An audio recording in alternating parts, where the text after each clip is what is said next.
وزیر خارجہ بلاول بھٹو زرداری کہتے ہیں کہ مشکل وقت میں دنیا کا ساتھ دینا ہماری بہترین خارجہ پالیسی کا ثبوت ہے۔ پاکستان نے موسمیاتی تبدیلی سے متعلق ہر فورم پر آواز اٹھائی ہے۔ موسمیاتی تبدیلی سے متعلق موقف پر پوری دنیا پاکستان کے ساتھ کھڑی ہوئی۔ حالیہ سیلاب میں امریکہ اور چین نے ہماری بھرپور مدد کی۔ دیکھتے ہیں اسی حوالے سے اسلام آباد سے مریم ملک کی رپورٹ۔ 42ویں اسپیشلائزڈ ڈپلومیٹک گریجویشن کورس کی foreign office service academy Islamabad میں تقریب سے خطاب میں وزیر خارجہ بلاول بھٹو زرداری نے کہا کہ خارجہ پالیسی کو ملکی مفاد کے مطابق مرتب کرتے ہیں۔ وزیر خارجہ کا کہنا تھا کہ مشکل وقت میں دنیا کا ساتھ دینا بھی بہترین خارجہ پالیسی کا ثبوت ہے۔ This is a proud achievement of Pakistan کہ جب ہم نے دنیا سے ریکویسٹ کیا، دنیا سے اپیل کیا، تو پوری دنیا ایسٹ سے لے کے ویسٹ تک پاکستان کا شانہ بشانہ کھڑے تھے۔ جو آسیان ریجن کے کنٹریز ہیں ان کے طرف سے سپورٹ آئے، تو پوری دنیا نے اس مشکل وقت میں اگر پاکستان کے ساتھ دیا ہے اس hyperpolarized geopolitical time میں، تو یہ پاکستان کا فورن پالیسی کا کامیابی ہے۔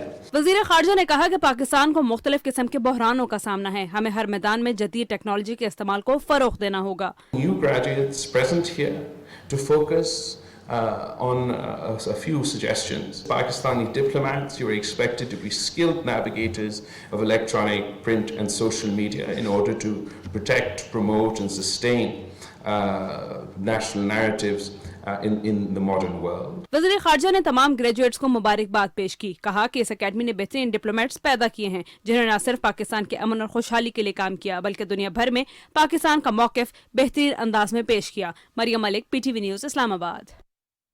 وزیر اعظم کی ہدایت پر نیشنل ڈیزاسٹر مینجمنٹ اتھارٹی نے شام کے زلزلہ متاثرین کے لیے 20 رکنی میڈیکل اور ریسکیو ٹیمیں روانہ کر دی ہیں۔ امدادی وفد پمس ہسپتال کے 10 ڈاکٹرز اور سی ڈی اے کی 10 رکنی ریسکیو ٹیم پر مشتمل ہے جو شام میں اربن سرچ اور ریسکیو آپریشن میں حصہ لے گی۔ امدادی ٹیموں کے ہمراہ 131 خیمے اور 3966 کلو گرام ادویات پر مشتمل امدادی کھیپ روانہ کی گئی ہے۔ شام کے لیے امدادی ٹیموں کو وفاقی وزیر سیفران طلحہ محمود اور معاون خصوصی حامد حمید نے رخصت کیا۔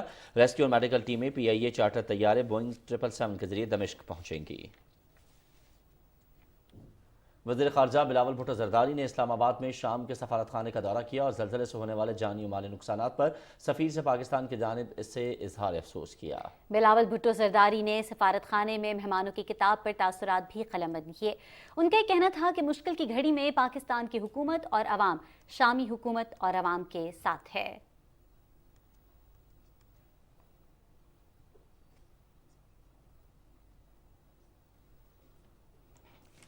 ترکیہ اور شام میں تباہ کن زلزلے سے اموات کی تعداد ہر گزرتے دن کے ساتھ بڑھتی جا رہی ہے۔ ایک اندازے کے مطابق اب تک 38,000 کے قریب افراد جاں بحق ہو چکے ہیں، جن میں ترکیہ میں 31,974 اور شام میں 5,800 افراد لقمہ اجل بنے ہیں۔ اسی حوالے سے مزید تفصیلات حاصل کرنے کے لیے ہم نے رابطہ کیا ہے عامر سلطان سے جو صحافی ہیں ترکیہ میں موجود ہیں، ان سے کچھ مزید بات چیت کر لیتے ہیں اس حوالے سے۔ عامر، ویلکم ٹو دا پروگرام۔ بتائیے کہ ترکیہ اور شام میں اس وقت کیا صورتحال ہے، کیونکہ جو حالات میڈیا میں جو سامنے آ رہے ہیں، جو خبریں ہمارے سامنے آ رہی ہیں، وہ تو سن کے دل دہل جاتے ہیں۔ جی، جیسے جیسے وقت گزرتا جا رہا ہے تو خدشات میں اضافہ ہوتا جا رہا ہے، لیکن جیسے اس کے ساتھ ہی اگر ہم بات کریں معجزات کی یا اچھی خبروں کی یا امید کی ایک کرن کی، تو آج بھی زلزلے کو آئے ہوئے 9 دن سے زیادہ کا عرصہ گزر چکا ہے، لیکن آج کے دن بھی 4 سے 5 افراد کو ترکیے کے مختلف پروونسز سے زندہ نکالا گیا ہے، اور ابھی بھی ترکیے کا جو ایپی سینٹر تھا کہرمان ماراش، وہاں پہ ایک عمارت کے اندر 3 بہنوں کے زندہ پائے جانے کی اطلاعات موصول ہوئی ہیں، اور جو ریسکیو ٹیمیں ہیں وہ بہت زیادہ پر امید ہیں کہ ان کو جلد ہی جو ہے وہ زندہ نکالا جا سکے گا۔ تو ابھی بھی امید کی ایک کرن موجود ہے، اور جو ریسکیو اہلکار ہیں وہ اپنے تمام ریسورسز جو ہے وہ یوٹیلائز کر رہے ہیں، اور ابھی یہ جو ریسکیو کا عمل ہے یہ بلا تاخیر اور بلا تعطل جو ہے جاری ہے، اور اس میں ابھی تک کوئی اس طرح سے سلونیس یا وہ نہیں دیکھی جا رہی ہے، اور یہ ابھی مزید چند گھنٹوں تک جاری رہے گا۔ اس سے آپ جی آپ یہ فرمائیے گا کہ اس وقت اگر ہم صورتحال کی بات کریں تو 70 ممالک سے جو ہیں ٹیمیں، امدادی ٹیمیں اس تمام تر ریسکیو آپریشن میں حصہ لے رہی ہیں. بتا پائیں گے کہ اس وقت ابھی تک کتنے علاقے ایسے ہیں کہ جہاں ابھی بھی ریسکیو آپریشن چل رہا ہے اور مزید کتنا وقت جو ہے وہ درکار ہوگا اسے مکمل کرنے میں؟ 6 سے 7 لوکیشنز کی اگر ہم بات کریں تو وہاں پہ اب جو سرچ اینڈ ریسکیو آپریشن ہے وہ جاری ہے. باقی بہت سارے علاقوں سے جو ریسکیو کا عمل ہے وہ ختم کر دیا گیا ہے اور وہاں پہ جو ریلیف ایفرٹس ہیں وہ زور و شور سے جاری ہیں. لیکن جیسے میں نے پہلے بھی ذکر کیا کہ 6 سے 7 مقامات ایسے ہیں کہ جہاں پہ افراد کے زندہ پائے جانے کی جو اطلاعات ہیں وہ ابھی موصول ہو رہی ہیں اور وہاں پہ جو آپریشنز ہیں، ریسکیو آپریشنز، وہ زور و شور سے جاری ہیں. ان میں ترکیے کا جو شہر ہے کہرمان مراش جو اس سارے زلزلے کا ایپی سینٹر تھا وہ ہے، آدیامان ہے، انطاکیہ ہے اور 2-4 اور ایسی لوکیشن ہیں جہاں پہ یہ جو ریسکیو کا عمل ہے یہ زور و شور سے جاری ہے اور ابھی یہ مزید چند گھنٹے تک جاری رہنے کا امکان ہے. ابھی اس میں چونکہ جو ریسکیو ہیں وہ مختلف علاقوں سے جو ٹیمیں وہاں پہ ریسکیو کا عمل مکمل کر چکی ہیں تو وہ بھی ان علاقوں میں پہنچ گئی ہیں اور وہاں پہ بھی سکیننگ کا عمل اور اسیسمنٹ جو ہے وہ جاری ہے. تو ابھی یہ جو ریسکیو کا عمل ہے یہ تھوڑی ایک آدھ دن تک جو ہے وہ مزید جاری رہے گا. ایک آدھ دن تک مزید جاری رہے گا. بہت بہت شکریہ عامر سلطان، سینئر صحافی ترکیے سے آپ ہمارے ساتھ موجود تھے. آپ اپنا بھی بہت خیال رکھیے گا اور اپنے ارد گرد کے لوگوں کا بھی ڈھیر سارا خیال رکھیے گا. ہماری دعائیں آپ کے ساتھ ہیں. مزید خبروں کی جانب بڑھیں گے اور ابھی آپ کو آگاہ کریں کہ وزیر اعظم محمد شہباز شریف نے کراچی میں پاک بحریہ کی بحیرہ عرب میں جاری بین الاقوامی امن مشقوں کا جائزہ لیا ہے. وزیر اعظم کو مشقوں کے معائنے کے لیے مہران ایئر بیس سے گہرے سمندر میں لے جایا گیا جہاں naval chief admiral Amjad Khan نیازی نے وزیر اعظم محمد شہباز شریف کا استقبال کیا. مشق میں شریک ممالک کے بحری اور ہوائی جہازوں نے وزیر اعظم کو سلامی پیش کی. وزیر اعظم محمد شہباز شریف کو مشقوں سے متعلق بریف بھی کیا گیا. 8ویں کثیر الملکی میری ٹائم مشق امن 6 روز تک جاری رہی جس میں 50 سے زائد ممالک شریک تھے.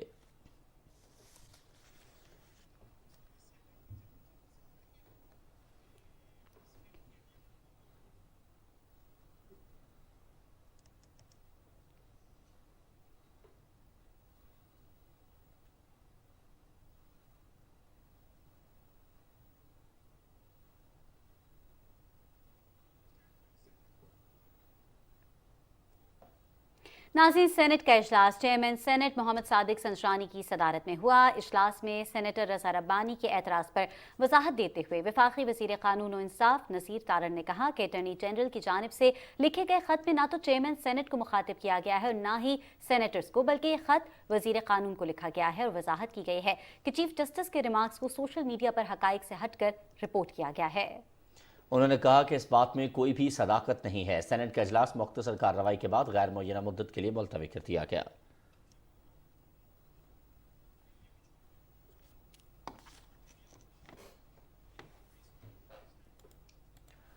اور ابھی آپ کو آگاہ کریں کہ پلوامہ واقعے کو 4 سال مکمل ہو گئے ہیں اور ثابت ہو چکا ہے کہ پلوامہ واقع سب مودی کا گھناؤنا منصوبہ اور ڈرامہ تھا. گزشتہ 4 سال کے دوران مودی سرکار اور بھارتی میڈیا کا گٹھ جوڑ بے نقاب ہو گیا ہے اور یہ ثابت ہو گیا ہے کہ پلوامہ کا ڈرامہ سیاسی چال تھی اور مودی نے سیاسی فائدے کے لیے اپنی ہی عوام حتیٰ کہ فوجیوں کو مروا دیا. بھارتی فضائیہ مودی کے سیاسی فائدے کے لیے جھوٹ بولتی رہی اور یہ بھی ثابت ہو گیا کہ بھارتی میڈیا کو مودی نے جھوٹ بولنے کے لیے TRPs کی رشوت دے کر خریدا. ارنب گوسوامی جیسے لوگ میڈیا میں مودی کے اشاروں پر ناچتے رہے. اقلیتوں کے ساتھ بدسلوکی، یورپی یونین اور اقوام متحدہ مخالف مہم میں بھی مودی کو منہ کی کھانا پڑی. وقت آ گیا ہے کہ عالمی برادری بھارت کے اصل گھناؤنے چہرے کا نوٹس لے اور UNHCR اور EFU ڈس انفولیبس کی رپورٹس کی روشنی میں بھارت سے جواب طلبی کی جائے.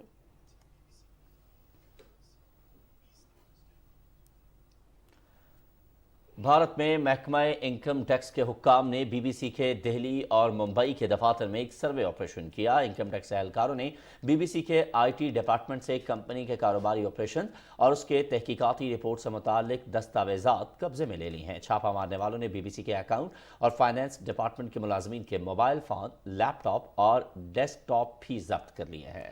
مبینہ طور پر وہ الیکٹرانک آلات کا بیک اپ لیں گے. کانگریس نے محکمہ IT کی جانب سے BBC کے دفتر کی تلاشی کے اقدام کو مودی سرکار کی جانب سے غیر اعلانیہ ایمرجنسی قرار دیا ہے۔ بی بی سی کے دفاتر میں چھاپہ مار کارروائیاں برطانیہ کے قومی نشریاتی ادارے کی وزیر اعظم مودی اور 2002 کے گجرات فسادات پر مبنی دستاویزی فلم پر تنازع کے بعد سامنے آئی ہیں۔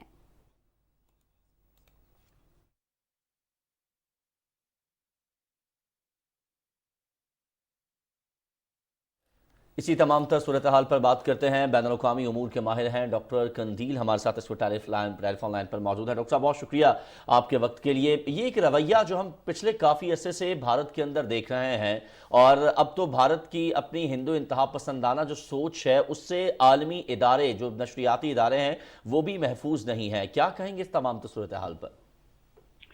جی بالکل، آپ نے بجا کہا کہ ایک انٹرنیشنل لا ہے اور اس میں فریڈم آف ایکسپریشن ہوتی ہے، اور خاص طور پر جو جرنلسٹ ہیں، صحافی ہیں، ان کے اپنے حقوق ہوتے ہیں، ان کی بھی اگر یہ پاسداری نہیں کر رہے تو میں سمجھتا ہوں کہ نہ صرف یہ کہ انسانی حقوق کی وہ خلاف ورزی کے مرتکب ہو رہے ہیں، بلکہ انٹرنیشنل لا کی بھی وائلیشن ہو رہی ہے۔ کیونکہ آپ دیکھیے کہ نریندر مودی جو ہیں وہ ابتدا ہی سے انتہا پسند ذہنیت رکھتے تھے، لیکن گجرات فسادات کے بعد ان کا یہ چہرہ کھل کر سامنے آیا، اور جو برطانوی حکومت کی تحقیقات ہیں اس کے مطابق مودی گجرات فسادات کے براہ راست ذمہ دار ہیں، اور اسی تحقیقات کی بنیاد پر بی بی سی نے جو ڈاکومنٹری بنائی 2002 کے گجرات فسادات پر، اس میں بڑا واضح طور پر یہ بتایا گیا ہے کہ مودی چونکہ اس وقت گجرات کے وزیر اعلیٰ تھے تو انہوں نے اس وقت پولیس کو، لا انفورسمنٹ ایجنسیز کو کہہ دیا تھا کہ ہندو انتہا پسندوں کے، مسلمانوں کے خلاف جو اقدامات ہیں اس میں وہ بالکل سامنے نہیں آئیں گے اور آنکھیں بند رکھیں گے، اور ہم نے دیکھا کہ بہت بڑے پیمانے پر مسلمانوں کا قتل عام ہوا۔ اور اسی بنیاد پر ہم نے دیکھا کہ یہ جب حقائق سامنے آئے تو ہندوستان نے اس فلم پر، اس ڈاکومنٹری پر پابندی عائد کی، لیکن وہاں پر یونیورسٹی کے طلباء نے احتجاج کیا اور کہا کہ یہ فلم فریڈم آف ایکسپریشن کی بنیاد پر دکھائی جانی چاہیے، لیکن یونیورسٹی کے کئی طلباء کو بھی انہوں نے اریسٹ کر لیا۔ اور ہم دیکھتے ہیں کہ یہ ایک سلسلہ جاری ہے، وہاں مسلمانوں، عیسائیوں اور دیگر جو اقلیتیں ان پر مظالم ڈھائے جا رہے ہیں، گھر جلائے جا رہے ہیں، ان کا قتل کیا جا رہا ہے، اور جو انتہا پسندانہ سوچ ہے بی جے پی کی، اس کو آگے بڑھانے کے لیے جو ان کی ملیٹنٹ تنظیم ہے یعنی RSS، وہ بنیادی کردار ادا کر رہی ہے۔ ڈاکٹر صاحب یہ بھی بتاتے چلے گا کہ پلوامہ واقعے کو بھی آج 4 سال مکمل ہو گئے ہیں، کون سی ایسی ریاست ہوتی ہے جو اپنے ہی فوجیوں کو مرواتی ہے، اپنے ہی میڈیا کو ساتھ ملاتی ہے، اور ایک پوری منظم طریقے سے، ایک پراپر طریقے سے، ایک ایجنڈے کے ساتھ وہ میدان میں آتی ہے اور اس قسم کی سازش اور ایک ڈرامہ رچاتی ہے؟ اس حوالے سے بھی بات کیجیے گا۔ دیکھیے، اصل میں ہندوستان عالمی برادری کے لیے ایک بہت بڑی مارکیٹ ہے، اور اس مارکیٹ تک رسائی کے لیے بہت سے بڑے بڑے ملکوں کو اپنی آنکھیں ہندوستان کی وائلیشنز کے اوپر بند کرنی پڑتی ہیں، لیکن جب ہندوستان کو کوئی خاص بہانہ ہاتھ نہیں آیا پاکستان کو اور اپنے ہمسایوں کو مورد الزام ٹھہرانے کا، تو انہوں نے فالس فلیگ آپریشنز ڈیزائن کیے، اور اسی بنیاد پر پلوامہ کا جو واقعہ ہے وہ ہمیں نظر آتا ہے، اور ان کی اس طرح کی اقدامات دیکھیں کہ انہوں نے اپنے فوجیوں پر بھی رحم نہیں کیا، اور جب اتنی بڑی تعداد میں اپنے فوجیوں کو مارا، اور اس کے بعد کئی اور پلان بھی ہیں جو میرا خیال ہے پاکستان کی لا انفورسمنٹ ایجنسیز نے فور ٹائم ان کو ایکسپوز کیا، اور یہی مودی کی ذہنیت تھی جس کی بنیاد پر 2002 سے 2014 تک ان کے یعنی گجرات فسادات اور انتہا پسندانہ ذہنیت کی وجہ سے امریکہ جانے پر پابندی عائد تھی، لیکن انفارچونیٹلی آپ دیکھیں کہ RSS جیسے جو انتہا پسند گروپ ہیں، ان کو اپنا سکول سسٹم بنانے کی اجازت دی گئی ہے انڈیا کے مختلف ریاستوں میں، اور اس سکول سسٹم میں جو بچے پروان چڑھ رہے ہیں ان کو عدم رواداری یا انٹالرنس کی تربیت دی جاتی ہے۔ آج چند دنوں پہلے کی خبر ہے کہ مغربی بنگال میں وہاں کی حکومت نے RSS کے سکولوں پر پابندی عائد کرنے کی کوشش کی، تو وہاں پر انہوں نے مسلمانوں، عیسائیوں اور کئی اقلیتوں پر ظلم ڈھانے شروع کر دی، اور انہوں نے اپنی جو انتہا پسندی پر مبنی نظریات تھے ان کی بیس پر اپنی پالیسیاں آگے بڑھانے کی کوشش شروع کر دی ہے، اور یہی وہ چیزیں ہیں کہ جب ان سکولوں سے نکلنے والے انتہا پسند سوچ کے نوجوان جب پالیسی میکنگ میں آتے ہیں تو ان سے آپ پلوامہ یا بابری مسجد جیسے ہی ظالمانہ اقدامات کی توقع رکھ سکتے ہیں۔ ڈاکٹر صاحب اس کے ساتھ ساتھ یہ فرمائیے گا کہ ہم یہ دیکھ رہے ہیں اب تو باقاعدہ طور پر میڈیا بھی یہ لکھنا شروع ہو گیا ہے. نیو یارک ٹائمز نے اس کے اوپر لکھا, بی بی سی کی یہ ہمارے سامنے فلم موجود ہے جس میں باقاعدہ طور پر یہ شو کیا جا رہا ہے کہ اس وقت ایک انتہا پسندی جو ہے وہ بھارت میں عروج پر پہنچ چکی ہے. وہاں کی اقلیتیں محفوظ نہیں ہیں, وہاں کے جو نچلی ذات کے ہندو ہیں وہ محفوظ نہیں ہیں, اور ایک ایک صورتحال پیدا ہو گئی ہے بھارت کے اندر کہ جو آج سے 74 سال پہلے ہم بات کریں جس کی بنا پر دو قومی نظریہ وجود میں آیا تھا, آج وہ تمام باتیں ہمیں وہاں پر ہوتی نظر آ رہی ہیں. تو آپ سمجھتے ہیں کہ اس وقت کے جن لوگوں نے یہ فیصلہ کیا کہ وہ پاکستان کا حصہ بنیں گے, آج ان کے جو بچے ہیں وہ ایک آزاد فضا میں سانس لے رہے ہیں, لیکن جن لوگوں نے یہ فیصلہ کیا کہ وہ بھارت کے ساتھ ہی ٹکے رہیں گے, آج وہ اپنے اس فیصلے پر پچھتا رہے ہیں؟